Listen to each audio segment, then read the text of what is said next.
Hi hello ನಮಸ್ತೆ, ನಾನು ನಿಮ್ಮ ಅವಿನಾಶ್. ನೀವು ನೋಡ್ತಾ ಇದ್ದೀರಾ ಪ್ರಾವೃತ್ತ ಯೂಟ್ಯೂಬ್ ಚಾನಲ್. ಸೊ ನಾವಿವಾಗ ಗಾಳಿಕೆರೆ ಹತ್ರ ಬಂದಿದ್ದೀವಿ. ಗಾಳಿಕೆರೆ ವ್ಯೂ ಪಾಯಿಂಟ್ ಇದು ಆ್ಯಕ್ಚುಲಿ. ಆ್ಯಂಡ್ ಮದುವೆ ದತ್ತಾಪೀಠ ಸಿಗುತ್ತೆ, ದತ್ತಾತ್ರೇಯ ಪೀಠ. ಬಟ್ ದತ್ತಾತ್ರೇಯ ಪೀಠ ಹತ್ರ ಮೊಬೈಲ್ ಫೋನ್ ಮತ್ತು ಕ್ಯಾಮ್ರಾ ಯಾವುದೇ ರೀತಿ ಅಲೋ ಇಲ್ಲ. ಎಲ್ಲನೂ ಕಾರ್ ಅಥವಾ ಬ್ಯಾಗಲ್ಲಿ ಅಲ್ಲೇ ಸೆಕ್ಯೂರಿಟಿ ಇದ್ರ ಹತ್ರ ಇಟ್ಬಿಟ್ಟು ಬಂದುಬಿಡ್ಬೇಕು. ಸೊ ಹಾಗಾಗಿ ನಾನು ವೀಡಿಯೋ ಶೂಟ್ ಮಾಡಿಲ್ಲ. ಆ್ಯಂಡ್ ಇಲ್ಲಿ ಆನ್ ದ ವೇ ಅಲ್ಲಿಂದನೇ ದಾರಿ ಇದೆ. ಇಲ್ಲಿ ಬಂದಿದ್ದೀನಿ ಗಾಳಿಕೆರೆ ವ್ಯೂ ಪಾಯಿಂಟ್ ಹತ್ರ. ಬನ್ನಿ ಈಗ ನೋಡೋಣ ಹೇಗಿದೆ ಅಂತ. Car parking area. ಆ್ಯಂಡ್ ಈ ಕಡೆಯಿಂದ ಬರಬೇಕು. Complete view. ಇದು ನಾವು ಟ್ರಾವೆಲ್ ಮಾಡ್ತಾ ಇರೋಂಥ ಟ್ಯಾಕ್ಸಿ.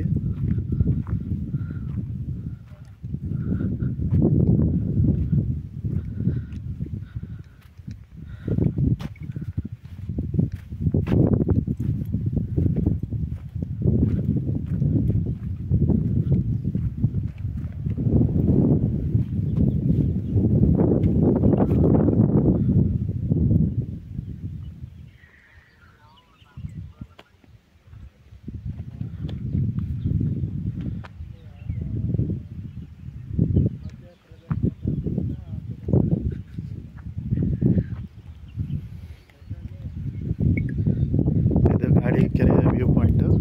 ಆ್ಯಂಡ್ ಇಲ್ಲಿಂದ ಆ ಕಡೆ ಡೌನ್ ಹೋದರೆ ಇನ್ನೊಂದು ಸ್ವಲ್ಪ ಮುಂದೆ ಆ ಕಡೆ ಹೋದರೆ ಬೆಟ್ಟ ದಾಟಿ ಆ ಕಡೆ ಹೋದರೆ ಗಾಳಿಕೆರೆ ಆಂಜನೇಯ ಸ್ವಾಮಿ ದೇವಸ್ಥಾನ ಇದೆ.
ಗಾಳಿಕೆರೆ ಇದು.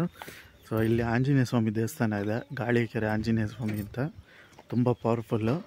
ಆ್ಯಂಡ್ ಇಲ್ಲಿಗೆ ಬಂದಾಗ ದಯವಿಟ್ಟು ಈ ದೇವಸ್ಥಾನದ ಇತಿಹಾಸ ಕೇಳಿ. ಆ್ಯಂಡ್ ಯಾಕೆ ಪವರ್ಫುಲ್ ಅಂತ ನಿಮಗೆ ಗೊತ್ತಾಗುತ್ತೆ. ಸೊ ಅದನ್ನು ಮರಿಬೇಡಿ ಕೇಳೋದನ್ನು. ಆ್ಯಂಡ್ ಇದು ಸುತ್ತ ಇರೋವಂಥ ಪರಿಸರ. ಆ್ಯಂಡ್ ಇಲ್ಲಿ ಬರಬೇಕಾದ್ರೆ ರೋಡ್ ತುಂಬ ಚೆನ್ನಾಗಿದೆ, ವ್ಯೂ ಪಾಯಿಂಟು ಇದೆ, ತುಂಬ ಚೆನ್ನಾಗಿದೆ. ಸೊ ಇದನ್ನು ಮಿಸ್ ಮಾಡಬೇಡಿ. ಪೂಜಾರಿ ಅವರು ಹೇಳಿದ ಪ್ರಕಾರ ಈ ಕೆರೆಯಲ್ಲಿ ಆಳ ಎಷ್ಟಿದೆ ಅಂತ ಗೊತ್ತಿಲ್ಲ ಅಂತೆ.